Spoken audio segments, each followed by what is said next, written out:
Bonjour mes élèves. Alors aujourd'hui, on va voir une nouvelle leçon, les fractions, page 94, 95. Alors avant de commencer, on va rappeler qu'est-ce qu'une fraction. Donc on a déjà vu ça, page 74. Alors une fraction, c'est ça.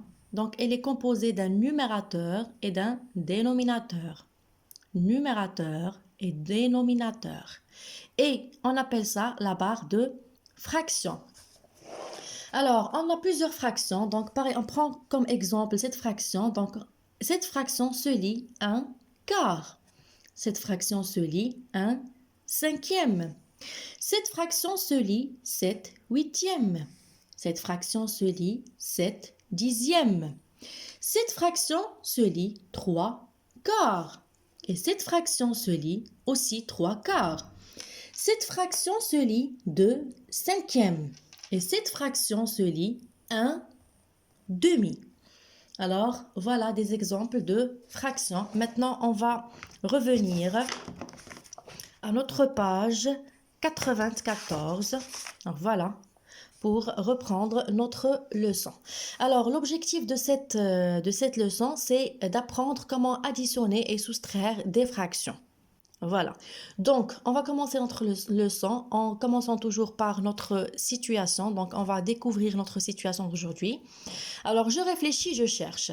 Yasser a colorié cette frise et a laissé des parties sans couleur. Yasser a colorié cette frise et a laissé des parties sans couleur. Alors, on a cette frise qui est composée de plusieurs rectangles. Donc, on va compter le nombre total des rectangles. Alors, 1, 2, 3, 4, 5, 6, 7, 8 et 9. On a au total 9 rectangles. Alors, on va passer à la consigne A. A. Écris la fraction qui représente l'espace bleu. Écris la fraction qui représente l'espace bleu. C'est-à-dire, on va chercher la fraction qui représente les rectangles qui sont coloriés en bleu. Alors, voilà. Donc, le dénominateur représente le nombre total de rectangles. Donc, on a déjà calculé ou bien compté le nombre total des rectangles qui représentent la frise. Donc, c'est 9. Voilà. Donc, maintenant, on va compter le nombre de rectangles qui sont coloriés en bleu. Donc, 1, 2 et 3. Donc, c'est la fraction 3 neuvièmes. Alors, maintenant, on va passer à la consigne B. Écris la fraction qui représente l'espace rouge. Écris la fraction qui représente l'espace rouge. Alors, ici, toujours le dénominateur égale à 9 parce que le nombre total de rectangles est 9. Maintenant, on va calculer les rectangles coloriés en rouge. Donc, 1, 2, 3 et 4. Alors, ici, on a 4 neuvièmes. Alors, maintenant, on va passer à la consigne C. Calcule la fraction qui représente toute la partie coloriée. Alors, cette partie. Alors, si on veut calculer le nombre total des parties coloriées ou bien des rectangles coloriés, on doit faire l'addition de la partie coloriée en bleu et la partie coloriée en rouge. Alors, on a déjà fait ça. Donc, on a le nombre ou bien la fraction qui représente l'espace bleu, c'est 3 neuvièmes. Donc, regardez, ils ont mis des points en bleu. Donc, on va écrire ici 3 sur 9, c'est-à-dire 3 neuvièmes. Et ici, on va écrire la fraction qui représente l'espace rouge. Donc, c'est 4 neuvièmes. Ils ont déjà mis ici les points en rouge pour mettre la partie rouge. C'est 4 neuvièmes. Alors, pour faire l'addition de deux fractions, c'est simple. Regardez avec moi ici. Donc, ici, on commence toujours par le dénominateur. Alors, regardez ici, on a le même dénominateur. Alors, si pour deux fractions, on a le même dénominateur, ou bien la somme des deux fractions a aussi le même dénominateur. Alors, on a déjà vu que la somme est le résultat de l'addition. Puis, on fait l'addition des deux numérateurs. Alors, on fait 3 plus 4. 3 plus 4, ça fait 7, c'est-à-dire 7 neuvièmes. Alors, si on vient ici en calcul, on va trouver exactement cette partie coloriée ou bien 7 rectangles coloriés. Alors, 1, 2, 3, 4, 5, 6 et 7. C'est bien ça, 7 sur 9. 7 neuvièmes. Alors, ça c'est pour l'addition. Alors, je répète pour l'addition. Si on a deux fractions qu'on veut appliquer une addition, on compare les dénominateurs. Alors, si on a le même dénominateur, on n'a pas de problème. Le résultat aura aussi le même dénominateur et on fait l'addition des deux numérateurs. Alors, l'addition des deux numérateurs, c'est comme l'addition de deux nombres entiers, exactement. Parce que le numérateur aussi, c'est un nombre entier. Donc, on a déjà vu qu'est-ce qu'un nombre entier, c'est-à-dire un nombre sans virgule. Voilà. Donc, D, consigne D, calcule la fraction qui représente l'espace blanc. Calcule la fraction qui représente l'espace blanc. Alors, pour calculer la fraction qui représente l'espace blanc, on va utiliser cette méthode. Alors, je vais commencer par là. Donc, on a déjà vu que le nombre total des rectangles ou bien des parties, qui représente la frise, c'est 9. Alors, on va écrire 9 sur 9, c'est-à-dire 9 neuvièmes. 9 neuvièmes. Et on a déjà trouvé que la fraction qui représente toutes les parties coloriées, c'est-à-dire la partie coloriée, c'est 7 neuvièmes. Alors, pour trouver la partie qui représente l'espace blanc, on va faire la soustraction de la fraction qui représente toute la frise et la partie coloriée. Donc, 9 neuvièmes, c'est la fraction qui représente toute la frise, c'est-à-dire toutes les parties de la frise. Et 7 neuvièmes, c'est la fraction qui représente la partie coloriée. Donc, 9 sur 9 moins 7 sur 9, c'est-à-dire 7 neuvièmes. Alors, la soustraction de deux fractions, c'est la même chose que l'addition. C'est la même chose que l'addition. Donc, on compare les dénominateurs. Alors, regardez ici, on a le même dénominateur. On a le même dénominateur. Alors, l'écart aussi aura le même dénominateur. C'est 9. C'est-à-dire, le résultat de la soustraction aura le même dénominateur. Et on fait la soustraction de 9 et 7, c'est-à-dire on fait 9 moins 7. Alors 9 moins 7 égale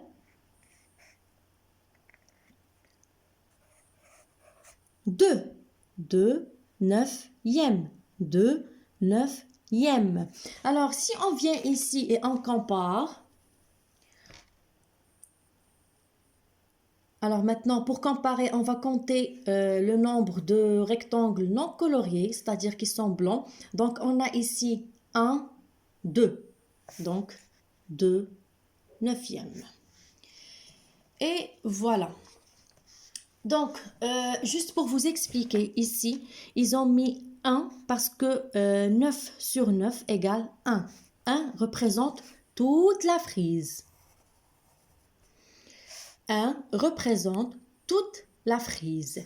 Et 9 sur 9 représente aussi toute la frise, sauf que ici on indique exactement le nombre de rectangles ou bien de parties qui représentent ou bien qui forment la frise.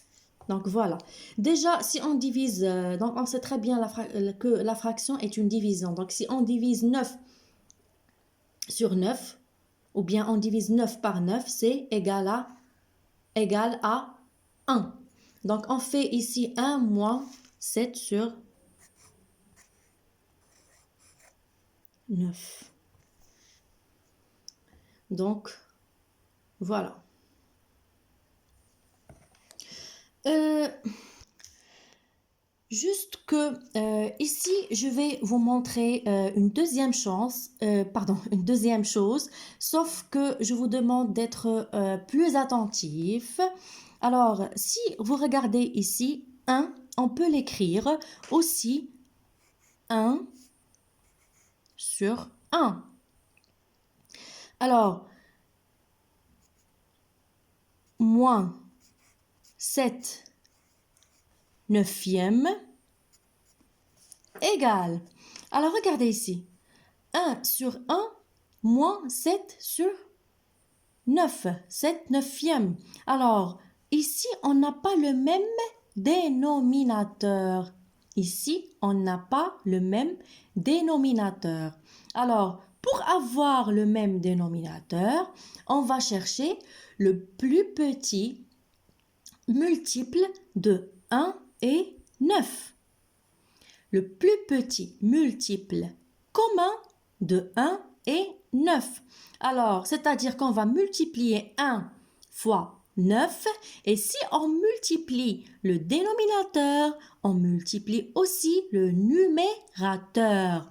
Alors, c'est pour ça qu'on va avoir, donc ici on va le multiplier par 9 et ici fois 9 pour avoir le même dénominateur. C'est pour ça qu'on a eu 9 sur 9 moins 7 sur 9 égale 2 sur 9. Alors là, on n'a pas de problème parce qu'on a le même dénominateur. J'espère que vous avez bien compris. Alors, on ne peut pas faire l'addition ou bien la soustraction d'une fraction avec un nombre entier qui ne représente pas une fraction. Alors, ici, 1, on peut l'écrire sous forme de fraction, c'est 1 sur 1. Mais on a toujours un problème que ce n'est pas le même dénominateur. Donc, pour avoir le même dénominateur, donc on a déjà vu qu'est-ce qu'un multiple et qu'est-ce qu'un diviseur. Donc, par exemple, 12, c'est un multiple de 3. 12, c'est un multiple de 3. Pourquoi? Parce que 12 égale 3 fois 4.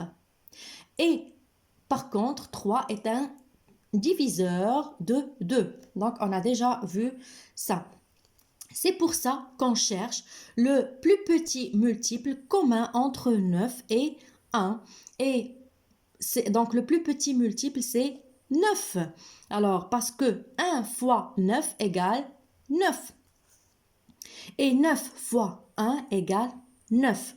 Alors, si on multiplie le dénominateur fois 9, on doit multiplier aussi le numérateur fois 9. Parce que la fraction est composée de deux nombres, le numérateur et le dénominateur. Si on applique une multiplication pour le dénominateur, on l'applique aussi pour le numérateur. Et bien sûr, on a obtenu ici une fraction qui a le même dénominateur que la deuxième fraction. Et bien sûr, la soustraction sera plus facile. Alors, c'est ça. Maintenant, on va passer à la partie de définition, c'est-à-dire l'encadré de la définition. Alors, la partie je retiens. On peut additionner ou soustraire des fractions, donc comme ça, donc 1 sur 4, c'est-à-dire 1 quart plus 2 quarts égale 3 quarts. Alors, regardez ici. Les deux ont le même dénominateur, donc on n'a pas de problème, on fait l'addition de 1 et 2, donc 1 plus 2 égale 3, donc 3 quarts. Maintenant, pour la partie soustraction, c'est la même chose, comme j'ai dit, c'est la même chose.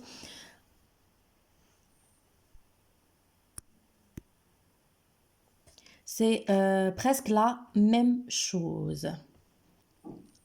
Donc, alors, c'est la même chose, sauf que au lieu de faire l'addition, on fait la soustraction. Alors, quand vous regardez ici, ce nombre 2, 2,5. Alors, 2,5 égale à 1. Alors, ils ont fait la même chose qu'on a fait ici. Donc, 2 sur 2 égale 1. Donc, ils ont multiplié 1 fois 2 pour avoir le même dénominateur. Puis, ils ont fait 2 moins 1 égale 1. Alors, c'est 1 demi.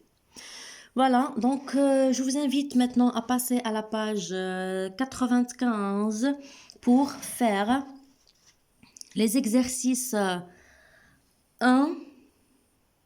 Donc, colorie les parts correspondant à la somme et complète l'égalité. Alors ici, on n'a pas de problème, on a le même dénominateur. Donc, on va faire l'addition des numérateurs. Donc, c'est-à-dire, on va faire 1 plus 2. En plus, ici, vous avez des figures qui vont vous aider à bien faire l'addition de ces deux parties. Donc, on va faire l'exercice 3. Alors, 3, c'est calcul. Alors, on a 4 sur 7, c'est-à-dire 4 septièmes plus 1 septième égale 2 cinquièmes plus 1 cinquième égale 3 quarts plus 2 quarts égale 5 neuvièmes moins 4 neuvièmes égale 7 dixièmes moins 3 dixièmes égale et 11 onzièmes moins 5 onzièmes égale. Alors, je vais essayer de faire le premier exemple, comme ça vous terminez. Alors ici, on a le même dénominateur. Donc, comme j'ai dit, on garde toujours le dénominateur et on fait l'addition des deux numérateurs. Alors, 4 plus 1, c'est 5. Alors, c'est la fraction 5 septièmes. Voilà. Alors, puis, vous faites l'exercice 4. Calcul comme dans l'exemple. Calcul comme dans l'exemple. Alors, voilà l'exemple. Alors, on a 1 plus 3 cinquièmes égale 5 cinquièmes plus 3 cinquièmes égale 8 cinquièmes. Alors, cet exemple, c'est la même chose qu'on a fait ici et que je vous ai expliqué ici. Donc, ici, toujours, on a 1. On doit avoir le même dénominateur. C'est pour ça qu'on écrit 1 sous forme de fraction 1 sur 1. Et on multiplie 1 fois le dénominateur de la deuxième fraction. C'est-à-dire, on cherche le plus petit multiple commun. Voilà. Donc, c'est ce qu'ils ont fait ici. Donc, 1 plus 3 cinquièmes égale 5 cinquièmes. Donc, ici, ils ont multiplié, donc 1 égale 1 sur 1. Donc, s'ils ont multiplié 1 fois 1 qui représente bien sûr le dénominateur fois 5, ils doivent multiplier aussi le numérateur fois 5. C'est pour ça qu'ils ont obtenu 5 cinquièmes. Alors, maintenant, la fraction ou bien l'addition des deux fractions devient très facile, pardon. Alors ici, on a 5 cinquièmes plus 3 cinquièmes égale 8 cinquièmes. On garde toujours le même dénominateur et on additionne 5 et 3, c'est-à-dire 5 plus 3 égale 8. Voilà, c'est simple. Alors ici, vous avez 3 exemples. 1, 2, 3. Bon courage et à bientôt.